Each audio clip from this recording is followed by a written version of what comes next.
అనపర్తిలో నిర్వహించిన ఉమ్మడి తూర్పు గోదావరి జిల్లా స్థాయి sub junior ball badminton league come knockout పోటీల్లో పుదుచ్చేరి కేంద్రపాలిత ప్రాంతం యానం జట్టు ప్రతిభ చాటింది. బాలుర విభాగంలో యానం బి జట్టు విజేతగా నిలవగా బాలికల విభాగంలో యానం బాల్ బ్యాడ్మింటన్ క్లబ్ రన్నరప్పర్గా నిలిచింది.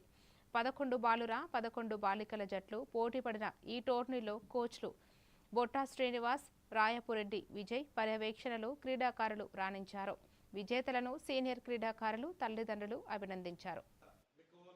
రెండవ విజేతలు మన యానం బాల్ క్లబ్ గర్ల్స్ మరియు మూడవ స్థానం సింగంపల్లి జట్లు విజేతలుగా నిలిచాయి. వీరందరికీ కూడా అనపర్తి నియోజకవర్గంలోని ఆర్థిక సహాయవేత్తలు మరియు అక్కడ ఉన్నటువంటి ప్రభుత్వం సుమారు 2 దశాబ్దాల కాలం అంటే 20 సంవత్సరాల నుంచి కాకుండా ఆదర్శ సుమన్ గారు దానికి నిరంతరం సహాయ సహకారాలు అందిస్తూ ప్రోత్సహిస్తున్నారు. అదేవిధంగా దీనికంటే ముఖ్యంగా సుమన్ గారిని వారిని ప్రోత్సహిస్తూ యానం పరిపాలనని సుశ్యామలంగా అందరికీ సంతోషకరమైన జీవన విధానం అందించిన మన మంత్రివర్యులు శ్రీ మల్లాడి కృష్ణారావు కూడా ముఖ్యంగా వినయపూర్వకంగా